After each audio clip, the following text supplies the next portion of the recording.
بسم اللہ الرحمن الرحیم۔ آج ہم سمجھیں گے کہ شرح معانی الآثار، اس کا تعارف کیا ہے۔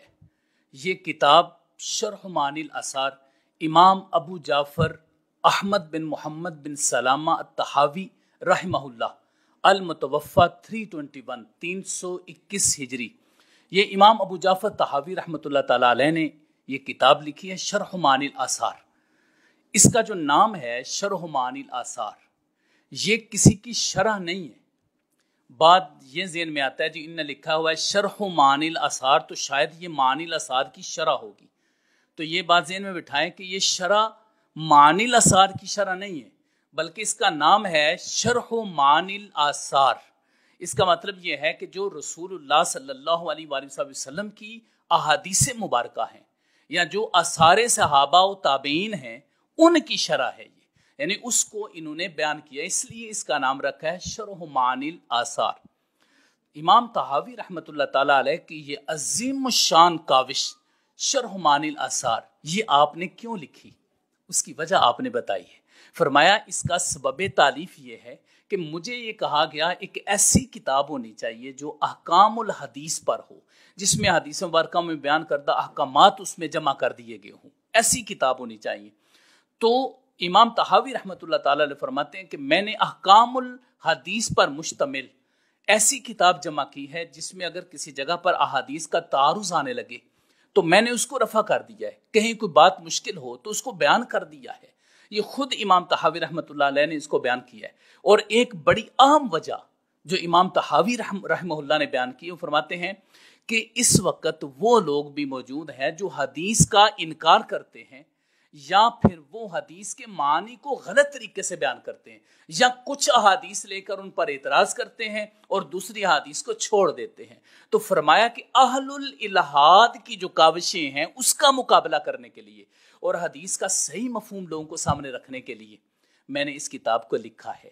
یہ اس کا سبب امام طحاوی رحمہ اللہ نے بیان فرمایا اپنے مقدمہ میں۔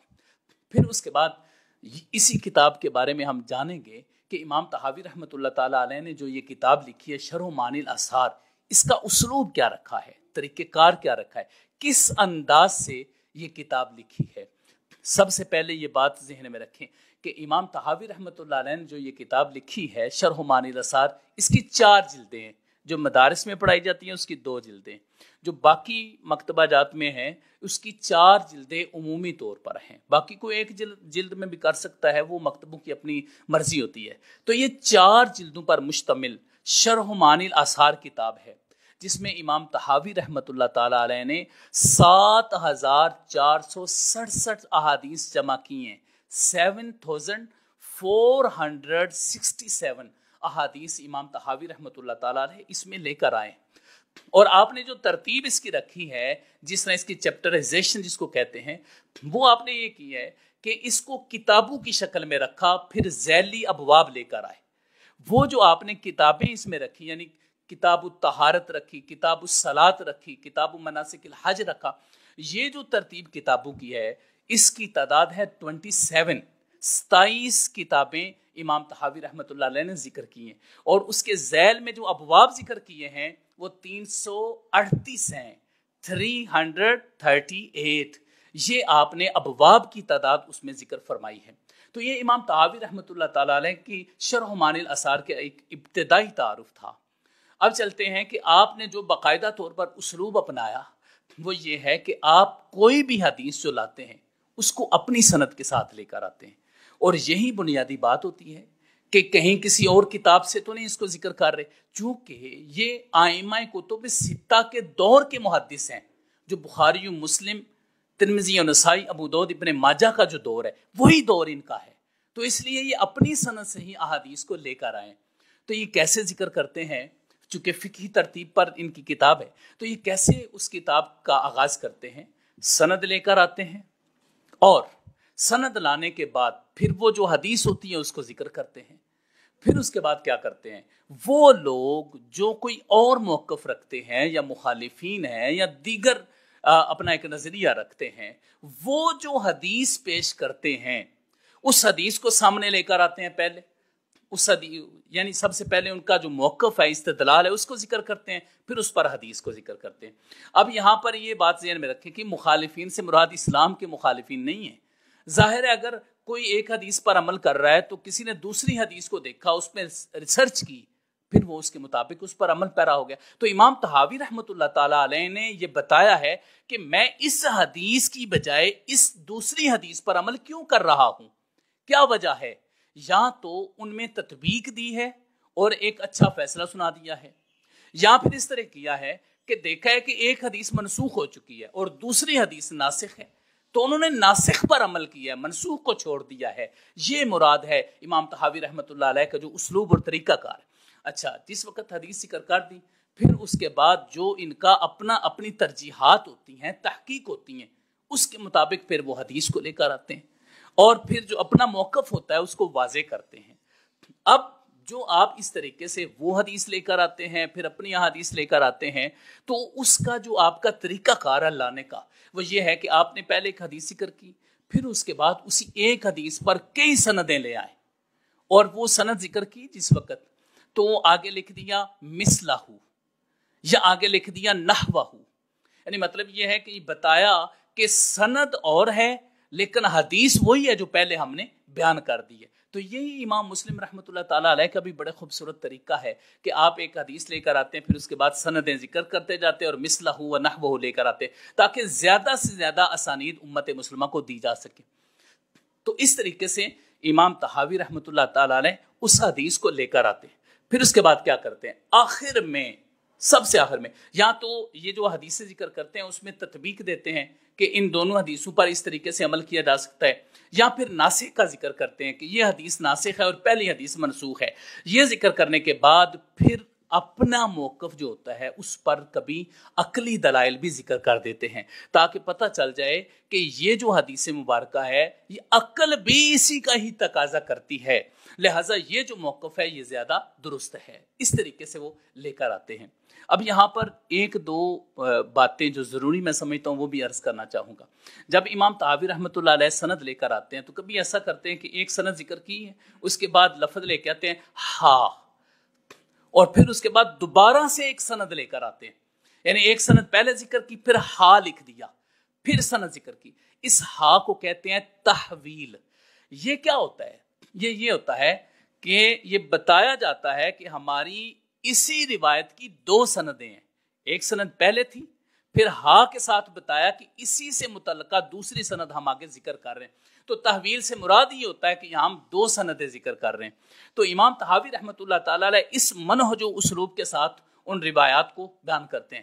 اچھا، آپ جو روایت لے کر آتے ہیں وہ ایک تو حدیث مرفوع بھی ہوتی ہیں، رسول اللہ صلی اللہ علیہ وسلم تک اس کی نسبت ہوتی ہے، پیارے آقا علیہ الصلوۃ والسلام کا قول فعل عمل ہوتا ہے، یا اس کے بعد احادیث موقوفہ بھی لے کر آتے ہیں، یعنی صحابہ کرام کا قول فعل اور عمل ہے اس کو بھی لے کر آتے ہیں، اور تابعین کے آثار کو بھی لے کر آتے ہیں۔ تو اس طریقے سے امام طحاوی رحمۃ اللہ علیہ ان احادیث اور روایات کو ذکر کرتے جاتے ہیں۔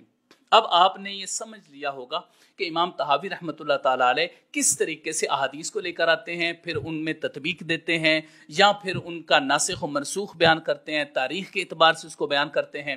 اس کی مثال ہم بعد میں ذکر کرتے ہیں۔ تو اس طریقے سے امام طحاوی رحمۃ اللہ علیہ بڑے ہی خوبصورت انداز میں، بڑے ہی پیارے طریقے سے اس کو لے کر آتے ہیں، اور یقین جان لیں کہ یہ ایسا علمی ذخیرہ ہے جو شرح معانی الآثار ہے، اپنی اصل سند کے ساتھ ہے، کوئی یہ نہیں کسی اور کتاب سے لیا ہے۔ اتنا خوبصورت ذخیرہ ہے کہ اگر کوئی انسان امام طحاوی رحمۃ اللہ علیہ کی اس کتاب کو پڑھ لے تو حدیث، علوم حدیث اور ریسرچ کے طریقہ کار یہ سب کچھ اس سے سیکھ جاتا ہے۔ اب دیکھیں نا، جس طرح بخاری، مسلم، ترمذی، نسائی، ابو داؤد، ابن ماجہ یہ عوام الناس میں مشہور ہے، تو شرح معانی الآثار علماء کرام، علماء ذی اہتشام کے ہاں بہت مشہور ہے، کیونکہ وہ اس کو مدارس میں پڑھتے ہیں۔ لیکن ضرورت اس امر کی ہے کہ اس کو عوام الناس تک پہنچایا جائے، اس کے دروس دیے جائیں، باقاعدہ طور پر شرح معانی الآثار کے دروس دیے جائیں، اپنی مساجد میں، نجی محافل میں، لوگوں کی بیٹھکوں میں بیٹھ کر لوگوں کو بلا کے اس چیز کا تعارف کروایا جائے۔ اور میں تمام علماء ذی اہتشام سے یہ عرض کرنا چاہوں گا کہ آپ شرح معانی الآثار کو اپنا موضوع بحث بنائیں، اپنے مساجد میں بیان فرمائیں، سوشل میڈیا پر اپنے چھوٹے چھوٹے بیانات اس طرح کے جس میں طحاوی یعنی شرح معانی الآثار کے کو سٹڈی کرنے اور اس کو عام کرنے سے متعلقہ یہ بیانات ہوں. احیاء حدیث کا یہی مطلب ہے. اور اس حوالے سے میں خصوصی درخواست کروں گا کہ آپ ہمارا ساتھ دیں اس عظیم و شان مشن میں کہ جن کتابوں کو پیچھے دھکیلا گیا ان کتابوں کو عام متعارف کروائیں. کالجز یونیورسٹی کے اسٹوڈنٹ ان کتابوں کو باقاعدہ طور پر خریدیں. ترجمہ ہو چکا ہے ان کتاب شرح معانی الآثار کا ترجمہ ہو چکا ہے. اور حضرت مولانا محمد صدیق ہزاروی صاحب جو لاہور سے تعلق رکھتے ہیں انہوں نے اس کا باقاعدہ ترجمہ کیا ہے طحاوی شریف کے نام سے. آپ اس کو پڑھیں اور پڑھ کر جانیں کہ اس میں رسول اللہ صلی اللہ علیہ وسلم کا کتنا ذخیرہ حدیث اس کے اندر موجود ہے. اب جو امام طحاوی رحمۃ اللہ تعالیٰ علیہ نے اسلوب اپنایا اور جس طریقے سے حدیث کو ذکر کیا وہ میں آپ کو بتاتا ہوں کہ وہ کس طریقے سے بیان کیا. مثال کے طور پر ایک حدیث مبارک انہوں نے ذکر کی کہ رسول اللہ صلی اللہ علیہ وآلہ وسلم وضو فرما رہے تھے. ایک شخص آپ کے پاس آیا اور آ کر اس نے سلام کیا تو آقا علیہ السلام نے اس کا جواب نہیں دیا. جب وضو مکمل فرمایا تو جواب دیا اور سلام کا جواب دینے کے بعد فرمایا انی کرہت ان اذکر اللہ الا علی طہارت. مجھے یہ ناپسند ہے کہ میں بغیر طہارت کے اللہ رب العزت کا ذکر کروں, مجھے یہ اچھا نہیں لگتا. یہ حضور علیہ السلام نے فرمایا. اور اب امام طحاوی رحمۃ اللہ علیہ یہاں دوسری حدیث بھی لے کر آئے. وہ دوسری حدیث کیا ہے؟ پیارے آقا علیہ السلام کا فرمان ہے لا وضوء لمن لم یسمی. اس کا وضو نہیں جو بسم اللہ شریف نہیں پڑھتا. اب اگر اس نے بسم اللہ شریف پڑھنی ہے ظاہر ہے وضو سے پہلے پڑھنی, تو اب تو اللہ کا ذکر جو کر رہے ہیں, اللہ کا نام لے رہے ہیں, وہ وضو کے بغیر لے رہے ہیں. پہلی حدیث سے یہ ثابت ہو رہا ہے کہ رسول اللہ صلی اللہ علیہ وآلہ وسلم آپ نے یہ فرمایا کہ اللہ کے ذکر کے بغیر اس کا نام لینا مجھے پسند نہیں ہے, اور دوسرے میں آپ فرما رہے ہیں کہ وضو سے پہلے بسم اللہ شریف پڑھی جائے.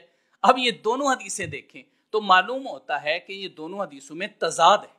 اب امام طحاوی رحمۃ اللہ علیہ نے اس تضاد کو کیسے دور کیا کہ حضور علیہ السلام پسند نہیں فرماتے کہ بغیر طہارت کے اللہ رب العزت کا نام لے, اور دوسرے میں فرمایا کہ اس کا وضو نہیں جو بسم اللہ نہ پڑھے, تو اس کا مطلب بسم اللہ پہلے پڑھنی ہے, اللہ کا نام وضو سے پہلے لینا ہے. تو اب یہ دو احادیث تھی, ظاہری طور پر مشکل تھا اس کا مفہوم سمجھنا. تو امام طحاوی رحمۃ اللہ تعالیٰ علیہ نے یہ مفہوم سمجھایا ہے کہ اس سے مراد یہ نہیں ہے کہ آپ اللہ کا نام نہیں لے سکتے وضو کے بغیر, اور دوسرے سے یہ بھی مراد نہیں ہے کہ وضو سے پہلے بسم اللہ پڑھنا واجب ہے. فرمایا یہ دونوں مراد نہیں ہے, بلکہ اس سے مراد کیا ہے؟ آپ نے فرمایا لا وضوء لہ متکاملا فی الثواب. یہ فرمایا کہ جو شخص پہلے بسم اللہ نہیں پڑھے گا اس کا وضو کامل نہیں ہوگا, ثواب مکمل اس کو نہیں ملے گا. یعنی جو وضو کا مکمل ثواب ملتا ہے نا وہ نہیں ملے گا. اس کا مطلب ہے کہ یہ دونوں چیزیں ضروری نہیں ہیں. تو اس چیز کو اس طریقے سے امام طحاوی رحمۃ اللہ تعالیٰ علیہ نے حل کیا ہے کہ دونوں چیزیں اپنے اپنے مقام پر واجب نہیں ہیں, بلکہ یہاں پر جو بات ہو رہی ہے وہ ثواب کی بات ہو رہی ہے. پھر اس کے بعد دوسری مثال انہوں نے دی کہ رسول اللہ صلی اللہ علیہ وآلہ وسلم نے فرمایا لیس المسکین الذی ترده التمرہ والتمرتان واللقمۃ واللقمتان. رسول اللہ صلی اللہ علیہ وسلم نے فرمایا جس کو تم نے ایک لقمہ دے دیا یا دو لقمے دیے, یا جس کو آپ نے ایک کھجور یا دو کھجوریں دی, تو وہ مسکین نہیں رہے گا. اب مسکین کی تعریف کیا ہے؟ جس کے پاس کچھ نہ ہو اس کو مسکین کہتے ہیں. لیکن حضور علیہ السلام نے فرمایا جس کو تم نے ایک کھجور دے دی یا ایک لقمہ دے دیا یا دو لقمے دو کھجوریں دے دی تو مسکین نہیں رہے گا. اب امام طحاوی رحمۃ اللہ تعالیٰ علیہ یہاں پر کیا فرماتے ہیں؟ فرماتے ہیں کہ اب وہ جو مسکین ہے وہ اپنی مسکنت سے نکلے گا نہیں کہ اس کے لیے صدقہ جائز نہ ہو. صرف ظاہر ہے ایک لقمے سے تو کچھ نہیں ہوتا, نہ ایک کھجور سے ہوتا ہے. تو رسول اللہ صلی اللہ علیہ وسلم نے فرمایا کہ یہ مسکین نہیں ہے. تو مطلب اس کا پھر یہ ہونا چاہیے ظاہری طور پر کہ اگر وہ مسکین نہیں رہا تو اس کو صدقہ بھی نہیں دے سکتے. تو امام طحاوی رحمۃ اللہ نے فرمایا کہ اس کا یہ مطلب نہیں ہے کہ اس پر اب صدقہ حرام ہو چکا ہے, بلکہ آپ نے اس کا حل پیش کرتے ہوئے کیا فرمایا؟ آپ نے فرمایا لیس بالمسکین المتکامل فی المسکنہ, کہ وہ اپنی جو مسکنت ہے اس میں اب وہ کامل نہیں رہا. یعنی جب وہ جو تعریف آتی ہے کہ کچھ بھی نہ ہو اس کے پاس, کھجور آ گئی, تو اب وہ اپنی تعریف کے اعتبار سے کامل نہیں ہے, لیکن صدقہ کے اعتبار سے چونکہ اس سے وہ مکمل نہیں ہوتا, تو اب یہ بات ہے کہ وہ اس اعتبار سے مکمل نہیں رہا، لیکن اس کو آپ صدقہ دینا چاہیں تو وہ اس کو آپ صدقہ دے سکتے ہیں۔ اس حدیث مبارکہ کی وجہ سے اس صدقہ کی پروسیس سے آپ مسکین کو نہیں نکال سکتے۔ اس طریقے سے حل پیش کیے، جو مشکل چیزیں تھی حدیث میں جس کی سمجھ نہ آ رہی تھی، اس طریقے سے امام طحاوی رحمۃ اللہ علیہ نے اس کو سمجھایا ہے۔ اور وہ جو میں نے کہا کہ ناسخ اور منسوخ کے ذریعے سے بھی امام طحاوی رحمۃ اللہ علیہ نے سمجھایا ہے، اس کی مثال پیش کرتا ہوں۔ حضرت عائشہ صدیقہ طیبہ طاہرہ رضی اللہ تعالی عنہا، آپ فرماتی ہیں کہ بنت سہیل، رسول اللہ صلی اللہ علیہ وآلہ وسلم کی حدیث کو بیان کرتے ہوئے فرماتے ہیں کہ بنت سہیل مستحاضہ تھی، ان کو رسول اللہ صلی اللہ علیہ وسلم نے فرمایا کہ آپ ہر نماز کے وقت غسل کیا کریں، ہر نماز کے وقت آپ غسل کریں۔ اور پھر اس کے بعد جب یہ معاملہ ان کے لیے مشکل ہوا تو رسول اللہ صلی اللہ علیہ وسلم نے فرمایا کہ آپ دو نمازوں کو جمع کر لیں، دو نمازوں کو جمع، یعنی حضور علیہ السلام نے آسانی دے دی ان کے لیے۔ اب امام طحاوی رحمۃ اللہ فرماتے ہیں کہ جو پہلا حکم تھا ان کے لیے ہر نماز کے وقت غسل، وہ منسوخ ہو چکا ہے، اور یہ جو دوسرا حکم تھا کہ حضور علیہ السلام نے ان کو ریلیکس کیا، ان کو سہولت دے دی، یہ ناسخ ہو گیا اس کا۔ تو ایک ہی حدیث کے اندر ناسخ اور منسوخ کو بیان کر دیا۔ اسی طرح امام طحاوی رحمۃ اللہ علیہ دو حدیث کو ذکر کر کے تاریخی اعتبار سے ان کے ناسخ اور منسوخ کو بیان کرتے ہیں۔ تو اس طریقے سے حدیث میں سے لوگوں کے لیے جو مشکل معاملات تھے ان کو سامنے لے کر آنا، مسائل کو واضح کرنا، جو اس کے مقابلہ میں حدیث تھی اس مشکل کو آسان کرنا، یہ امام طحاوی رحمۃ اللہ علیہ نے اتنا بڑا کردار ادا کیا ہے۔ تو میں کہتا ہوں جو بندہ شرح معانی الآثار کو پڑھتا ہے نا، اس کے لیے یہ علم کی گرہیں کھل جاتی ہیں، جس طرح امام ذہبی رحمۃ اللہ نے فرمایا۔ آپ نے فرمایا کہ جس نے امام طحاوی کی کتابوں کا مطالعہ کر لیا، اس نے علم کے اصل موقع محل اور اس کی وسعت کو پہچان لیا، کہ اس کی وسعت کی، یعنی اس نے اپنے جو علم ہے اس کو وسیع کر لیا اور علم کے اصل مقام کو پہچان لیا، جس نے امام طحاوی رحمۃ اللہ علیہ کی کتابوں کا مطالعہ کر لیا۔ تو اس سے ہمیں معلوم ہوتا ہے یہ امام طحاوی رحمۃ اللہ علیہ کی بہت بڑی کاوش اور بہت بڑی خدمت ہے، اور آپ کی کتاب اتنی اہم ہے کہ اس کی بہت زیادہ علماء و محدثین کرام نے شروحات لکھی ہیں، جن میں سے جو اس کا ترجمہ یا شرح لکھی گئی ہیں ان میں ایک علامہ بدر الدین عینی رحمہ اللہ المتوفی 855، یہ امام علامہ بدر الدین عینی رحمہ اللہ نے اس کی ایک شرح لکھی ہے، نخب الافکار۔ یہ شرح معانی الآثار کی شرح ہے، بڑی عظیم الشان شرح، 19 جلدوں پر مشتمل تخریج کے ساتھ یہ شرح ہے۔ آپ اس کو ضرور پڑھیں، آپ کو شرح معانی الآثار کا مفہوم سمجھ میں آ جائے گا۔ اور اس کے علاوہ اگر آپ پڑھنا چاہتے ہیں، آسان پڑھنا چاہتے ہیں، تو حضرت مولانا محمد صدیق ہزاروی صاحب کا جو ترجمہ ہے اس کو آپ پڑھیے، انہوں نے طحاوی شریف کے نام سے اس کا ترجمہ اور تھوڑی بہت اس کی وضاحت ساتھ کر دی ہے۔ تو اس حوالے سے یہ شرح معانی الآثار کی جو شروحات تھیں وہ میں نے آپ کو بتائیں۔ اس کے علاوہ بہت زیادہ تعداد میں جس طرح امانی الاخبار اور باقی بہت زیادہ شروحات ان کی لکھی گئی۔ اس کے بعد آ جاتا ہے جی جو امام طحاوی رحمۃ اللہ نے کتاب لکھی اس میں انہوں نے اسانید ذکر کی، ان اسانید کے جو راوی ہیں ان کے احوال کہاں سے ملیں گے؟ ایک تو باقی جو کتب اسماء الرجال ہیں ان میں سے مل جاتے ہیں، لیکن اسپیشل اس پر جو کام کیا ہے وہ علامہ بدر الدین عینی حنفی رحمہ اللہ تعالی، انہوں نے اس پر کام کیا ہے، المتوفی 855۔